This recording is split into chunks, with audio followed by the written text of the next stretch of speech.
வணக்கம், நான் உங்கள் எஸ்கே பேசுகிறேன். ஸோ இன்றைக்கி நம்ம சேனலில் எம்பெடட் சிஸ்டம் கோர்ஸில் எல்சிடியோடைய தேர்ட் வீடியோ பார்க்க போகிறோம். 4-பிட் மோடில் எல்சிடியில் எப்படி நம்ம ப்ரோக்ராம் பண்ணுறது அப்படின்றதான் பார்க்க போகிறோம். ஸோ இதுக்கு முன்னாடி ரெண்டு வீடியோவில், ஃபஸ்ட் வீடியோவில் எல்சிடியோடைய பேசிக் 8-பிட் மோடில் பார்த்தோம். அதுக்கப்புறம் எல்சிடியில் எப்படி கஸ்டம் கேரக்டர் க்ரியேட் பண்ணுறதுன்னு பார்த்தோம்.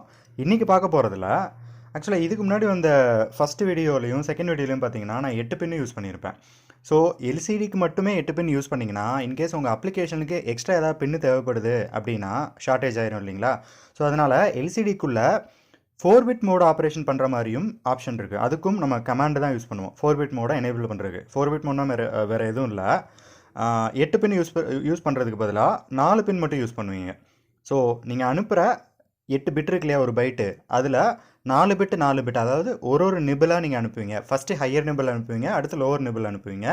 அந்த கோடிங் தான் நம்ம இப்போ பார்க்க போகிறோம். ஸோ இங்கே பார்த்தீங்கன்னா நான் எல்சிடியில் 4 பின்னு தான் கொடுத்துருப்பேன்.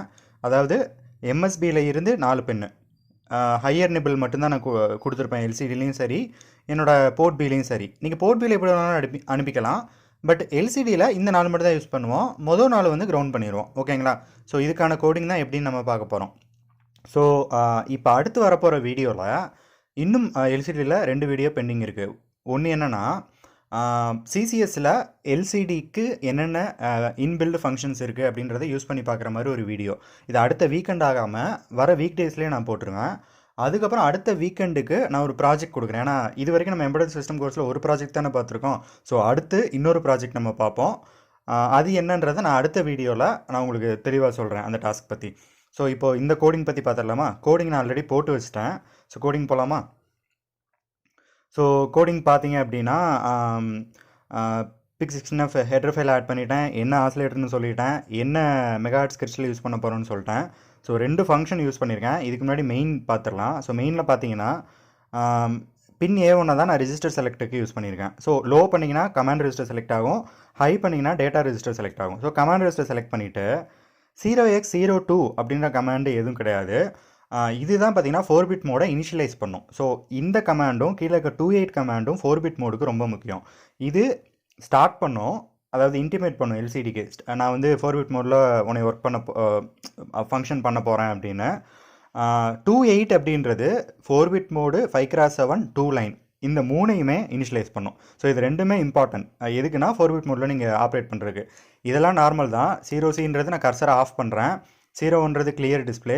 C0 அப்படின்றது மேலே ஃபஸ்ட் லைனில் ஃபஸ்ட்டு, அதாவது 2 ரோ இருக்கு இல்லைங்களா, அதில் ஃபஸ்ட்டு 80, கீழே இருக்க செகண்ட் ரோவில் இருக்க ஃபஸ்ட் அட்ரஸ் C0, அதில் லெட்டரை இது பண்ணு அப்படின்னு போடுறேன்.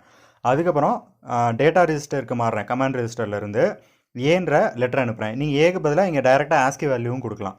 ஸோ இப்போ ஃபங்க்ஷன் பார்க்கலாமா. நான் போட்டு வச்சுருக்க ஃபங்க்ஷன் எல்சிடி டேட்டா கமாண்ட். டேட்டாக்கும் கமாண்டுக்கும் ஒரே ஃபங்க்ஷன் தான் நான் போட்டிருக்கேன். ஸோ நீங்கள் இதை கால் பண்ணோன்னா மேலே வரும்.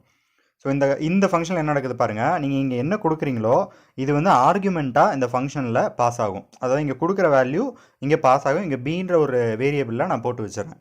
இந்த பி வேரியபிளை நீங்கள் டிக்ளேர் பண்ணணும்னு அவசியம் இல்லை, ஃபங்க்ஷனில் ஆட்டோமேட்டிக்காக டிக்ளேர் ஆகிக்கணும். ஸோ 02ன்றது உள்ளே போகுமா.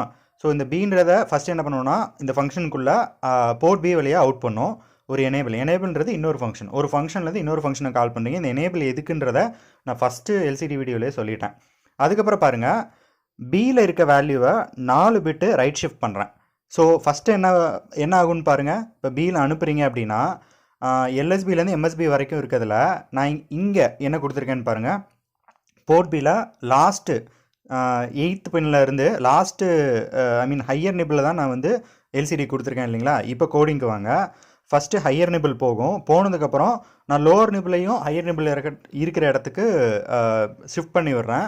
ஸோ 4 பிட் ஷிஃப்ட் பண்ணோன்னா லோவர் நிபிள் அப்படியே ஹையர் நிபிள் இருந்த இடத்துக்கு போயிடும். இப்போது போர்ட் பி வழியாக அனுப்பும்போது லோவர் நிபிள் அது வழியாக வெளியில் வந்துடும். ஸோ ஃபஸ்ட்டு ஹையர் நிபிள் போது எனேபிள் கொடுக்குறேன், அடுத்து லோவர் நிபிள் போகுது. இது கமாண்டுக்கும் பொருந்தும், டேட்டாவுக்கும் பொருந்தும். ஓகேங்களா. ஸோ இந்த மாதிரி தான் ஒவ்வொரு ஃபங்க்ஷனும் வருது.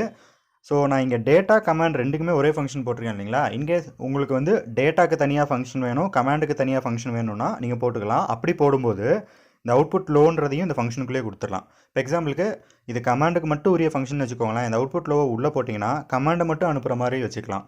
அதே மாதிரி டேட்டாக்கு தனியாக இதே மாதிரி ஒரு ஃபங்க்ஷன் போடும்போது இந்த அவுட்புட்டை ஹை, அதாவது ஆர்எஸ் ரெஜிஸ்டர் செலக்ட் பின்ன ஹை பண்ணுற மாதிரி உள்ள போட்டுட்டு இதே ஃபங்க்ஷனை போட்டுக்கலாம். ஓகேங்களா? ஸோ ஃபங்க்ஷன் வந்து நமக்கு தேவையான மாதிரி எப்படி வேணாலும் போட்டுக்கலாம். ஓகேங்களா?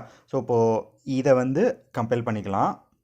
கம்பைல் பண்ணிவிட்டு உள்ளே ஃப்ளாஷ் பண்ணிடலாமா? ஃப்ளாஷ் பண்ணி செக் பண்ணிடலாம். இப்போ எனக்கு வந்து ஏ அப்படின்னு அங்கே டிஸ்பிளே ஆகிற மாதிரி நான் கோடிங் போட்டிருக்கேன். அதுவும் C0ன்ற லொக்கேஷன், அதாவது செகண்ட் ரோவில் ஃபஸ்ட்டு லொக்கேஷன் பார்த்துக்கலாமா? ஸோ ஏன்றது டிஸ்பிளே ஆகுது. நீங்கள் ஏக்கு பதிலாக இங்கே ஆஸ்கி வேல்யூ கூட கொடுக்கலாம். வேணால் நான் அதையும் காமிக்கிறேன். ஸோ இந்த இடத்துல ஏக்கு பதிலாக நீங்கள் வந்து லெட்டர் கொடுத்தீங்கன்னா சிங்கிள் கோட்ஸ்குள்ளே கொடுக்கணும், இல்லைனா 0x41. இது வந்து கேபிட்டல் ஏவை அங்கே டிஸ்பிளே பண்ணும். இந்த மாதிரி டைரெக்டாக ஆஸ்கி வேல்யூவும் உங்களால் அனுப்ப முடியும். பில்டு பண்ணிக்கோங்க.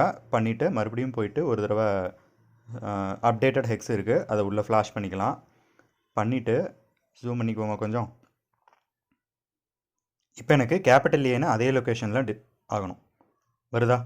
ஸோ இது வந்து 4 பிட் மோட் ஆப்ரேஷன். 4 பின்னை தான் நம்ம யூஸ் பண்ணுறோம்.